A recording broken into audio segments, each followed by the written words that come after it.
नमस्कार विद्यार्थी मित्रांनो. Good morning dear students. Standard 7th general science, सामान्य विज्ञान, मानवी स्नायू व पचन संस्था, the muscular system and digestive system in human beings. In the last video, we have learned about voluntary muscles, the muscles which are attached to bones so we can make our parts of our body to move on our own or on upon our will. The involuntary muscles means the muscles of organs which carry out the essential functions are called involuntary muscles, and there are three types of muscles: cardiac muscles, smooth muscles and skeletal muscles. Today we will learn about these cardiac muscles, smooth muscles and skeletal muscles. आता स्नायूंचे वेगवेगळे प्रकार पडतात. कोणकोणते प्रकार? There are three types of muscles: skeletal muscles म्हणजेच अस्थि स्नायू, cardiac muscles म्हणजेच हृदयाचे स्नायू आणि smooth muscles म्हणजेच मृदू स्नायू. So these are skeletal muscles म्हणजेच हात, पाय यांचे जे स्नायू आहेत these are skeletal muscles. Cardiac muscles म्हणजेच हृदयाचे स्नायू. These muscles bring about the contraction and relaxation of the heart. And smooth muscles, these muscles are present in the internal organs other than the heart. आपल्या शरीरातील हृदय सोडून इतर आंतरेंद्रियांमध्ये आढळणारे स्नायू म्हणजेच मृदू स्नायू होत. स्केलेटल मसल्स बघा, हातापायांचे जे स्नायू आहेत यांना अस्थि स्नायू, यामध्ये असणारे स्नायू म्हणजे अस्थि स्नायू होत. आता हे स्नायू जे आहेत ते शरीरात अस्थींना दोन्ही बाजूनी जोडलेले असतात. बघा या ठिकाणी दिसतंय तुम्हाला, अस्थींना दोन्ही बाजूनी जोडलेले असतात आणि म्हणून त्यांना अस्थि स्नायू असे म्हणतात. The two ends of each of these muscles are attached to two different bones in our body. So therefore these are known as skeletal muscles. For example, the muscles in the arms and legs. Now the movements of these muscles are voluntary. यांची हालचाल ऐच्छिक असते आणि त्याचबरोबर हे स्नायू या ठिकाणी तुम्हाला दिसते बघा, आपल्या हाडांचा सांगाडा एकत्र ठेवण्याचे आणि शरीराला आकार देण्याचं महत्त्वाचं कार्य या स्केलेटल मसल्समुळे होत असतं. Those skeletal muscles are responsible for holding the bones of the skeleton together and giving a definite shape to our body.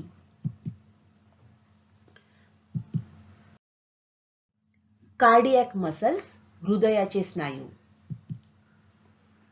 या ठिकाणी तुम्हाला दिसतंय बघा, हृदयाचं आकुंचन आणि शिथिलीकरण होत आहे आणि त्याचमुळे हे हृदयाचं असं आकुंचन शिथिलीकरण होत आहे. त्यामुळेच हे रक्त संपूर्ण शरीरामध्ये फिरत ठेवण्याचं कार्य चालू शकतं. म्हणजे रक्त हृदयाकडून शरीराकडे बाहेर टाकण्याच्या कामी या स्नायूंची मदत होते. आता हे स्नायू हृदयाचे आकुंचन आणि शिथिलीकरण घडवून आणतात. These muscles bring about contraction and relaxation of the heart. आणि या स्नायूंची हालचाल ही अनैच्छिक असते. Movement is involuntary. आपल्या इच्छेवर अवलंबून नसते. Involuntary muscles are there. These are the involuntary muscles. आणि अत्यंत दुसरी एक महत्त्वाची गोष्ट म्हणजे आपल्या शरीरातील सर्वात कार्यक्षम स्नायू म्हणून हृदय स्नायूंना ओळखले जाते. तर heart, which consists of cardiac muscles, is said to be the hardest working muscles in our body. आणि आपल्या या हृदयांच्या स्नायूमुळे आपल्या हृदयाचं मिनिटाला 70 वेळा आकुंचन व शिथिलीकरण होत असतं. स्मूथ मसल्स, मृदू स्नायू. These muscles are present in the internal organs other than the heart. हृदय सोडून शरीराची इतर जी आंतरेंद्रिय आहेत यामध्ये हे मृदू स्नायू आढळून येतात. उदाहरणार्थ जठर किंवा इंटेस्टाइन म्हणजेच आतडे, रक्तवाहिन्या यांच्यामध्ये असणारे स्नायू म्हणजेच मृदू स्नायू होत. आता यांची हालचाल जी आहे ही अनैच्छिक असते.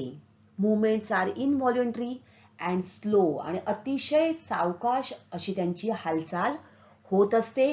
त्याचबरोबर इनव्हॉल्युंटरी म्हणजेच अनैच्छिक हालचाल त्यांची होत असते. या स्नायूंकडून आपल्या शरीरातील अनेक जीवनावश्यक कार्ये ही आपल्या नकळत होत असतात. हे स्नायू शरीरामध्ये अस्थींना जोडलेले नसतात आणि म्हणून या स्नायूंना मृदू स्नायू असे म्हणतात.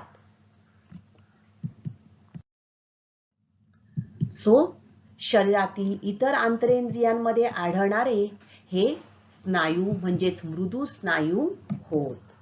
Now various vital functions of our body which we remain unaware are carried out by these special muscles.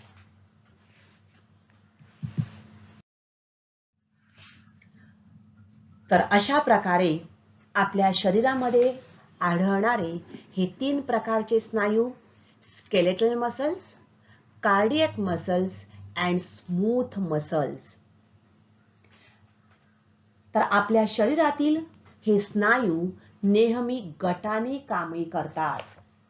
जेव्हा काही स्नायूंचं आकुंचन होत असतं त्यावेळेला त्याच गटातील दुसरे स्नायू हे शिथिल होत असतात आणि अशा प्रकारे गटाने सामूहिकरित्या आपल्या शरीरातील विविध क्रिया योग्य पद्धतीने चालू ठेवण्याचं काम हे या स्नायूंमार्फत सतत आपल्या शरीरामध्ये होत असते.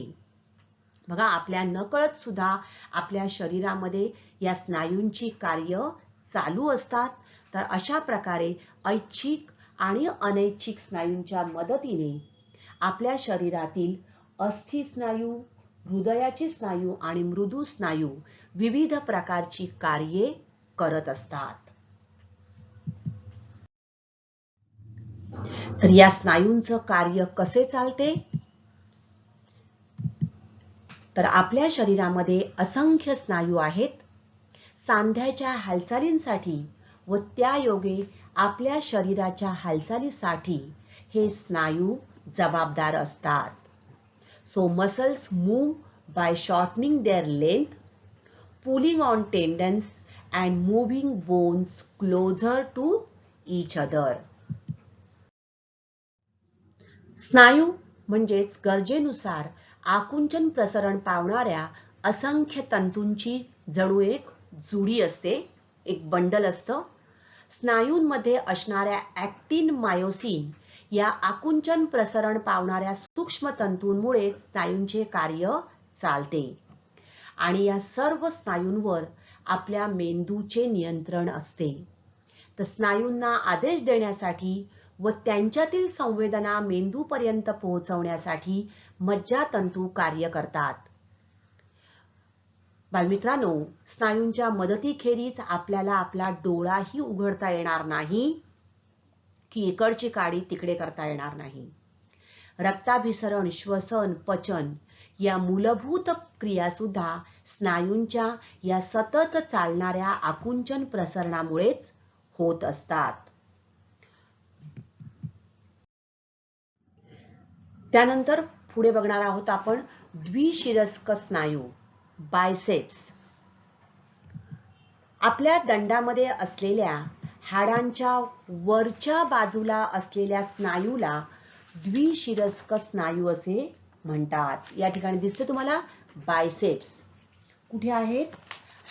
दंडामध्ये असलेल्या हाडांच्या वरच्या बाजूला या ठिकाणी दिसतात बघा, biceps. So the muscles on the front of the bone in our upper arm is called the biceps.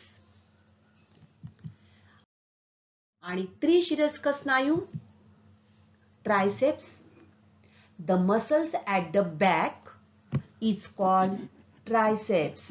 See here, these are the biceps and these are triceps. तर आपल्या दंडामध्ये असलेल्या हाडांच्या वरच्या बाजूला असलेले स्नायू म्हणजेच बायसेप्स, द्विशिरस्क स्नायू, आणि खालच्या बाजूला असलेले स्नायू म्हणजेच ट्रायसेप्स, त्रिशिरस्क स्नायू.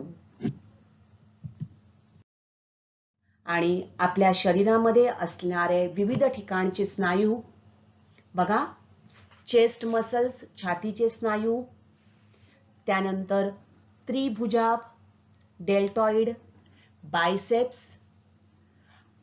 आणि ट्रायसेप्स आपण बघितले. त्यानंतर ॲब्डॉमिनल मसल्स म्हणजेच उदरीय स्नायू, अवकुंचनी स्नायू, चतुशिरस्क स्नायू, त्याचबरोबर अवकुंचनी स्नायू.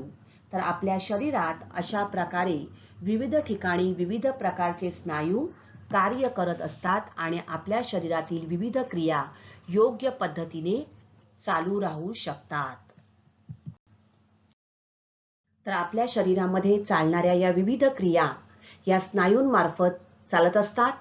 तर व्हॉलंटरी मसल्स अँड इनव्हॉलंटरी मसल्स म्हणजे ऐच्छिक आणि अनैच्छिक स्नायूंमार्फत आपल्या शरीरामध्ये विविध क्रिया सतत चालू असतात. Thank you.